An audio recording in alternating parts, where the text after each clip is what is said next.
Hi. Actually ನಮ್ಮ ತಾಯಿಯವ್ರಿಗೆ left ಕಣ್ಣ vision ತುಂಬ ಪ್ರಾಬ್ಲಮ್ ಇತ್ತು. ಸೊ ಸ್ವಲ್ಪ ಕಾಣಿಸ್ತಾ ಇರಲಿಲ್ಲ. ಸೊ ನನಗೂ ಸ್ವಲ್ಪ ಡೈಲಮ್ ಆಯಿತು, ಯಾವ ಹಾಸ್ಪಿಟ್ಲ್ ತೋರಿಸ್ಬೇಕು ಏನು ಅಂತ. ಓಕೆ, ಸೊ ಆ ಟೈಮಲ್ಲಿ ನನಗೆ ನಮ್ಮ ಫ್ರೆಂಡ್ ಒಬ್ಬರು ವಿಜಯ ಐ ಕ್ಲಿನಿಕ್ಗೆ ರೆಫರ್ ಮಾಡಿದರು.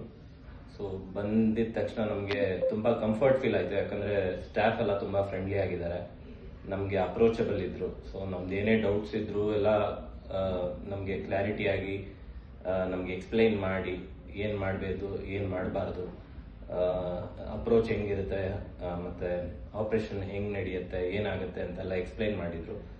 ಸೊ ನಾವು ಅವ್ರು ಹೇಳಿರೋ ಥರನೇ ಆಪ್ರೇಷನ್ಗೆಲ್ಲ ಪ್ಲ್ಯಾನ್ ಮಾಡಿ ಆಪ್ರೇಷನ್ ಆಗಿದೆ. ಓಕೆ, ಪೋಸ್ಟ್ ಆಪ್ರೇಷನ್ ಆದಮೇಲೂ ಅಷ್ಟೇ ನಮಗೆ ಇನ್ಶೂರೆನ್ಸ್ದು ಏನು ಪ್ರಾಬ್ಲಮ್ ಇಲ್ದಲೇ ಎಲ್ಲ ಕ್ಲಿಯರ್ ಆಯಿತು, ಏನು ಡೌಟ್ಸ್ ಇರಲಿಲ್ಲ. ಸೊ ಒಂದೇನು ಹೇಳಬೇಕಂದ್ರೆ ಡಾಕ್ಟರ್ಸ್ ಅಥವಾ ಸ್ಟಾಫು ಆಮೇಲೆ ಅವರು ಕೌನ್ಸಿಲಿಂಗ್ ಮಾಡೋರು ಎಲ್ಲ ತುಂಬ ಫ್ರೆಂಡ್ಲಿ ಆಗಿದ್ದಾರೆ. ಸೊ ಇವತ್ತು ಐ ಆಮ್ ವೆರಿ ಹ್ಯಾಪಿ. ನಮ್ಮ ತಾಯಿಗೆ ತುಂಬ ನೀಟಾಗಿ ಕಣ್ಣು ಕಾಣಿಸ್ತಾ ಇದೆ. ಓಕೆ, ಏಜ್ ಫ್ಯಾಕ್ಟರ್ ಇತ್ತು ಅವ್ರಿಗೆ, she is almost 75. So age factor ಇದ್ರೂ ಅವರು ತುಂಬ ನೀಟಾಗಿ ಆಪರೇಷನ್ ಮಾಡಿಕೊಟ್ಟಿದ್ದಾರೆ. I am very happy.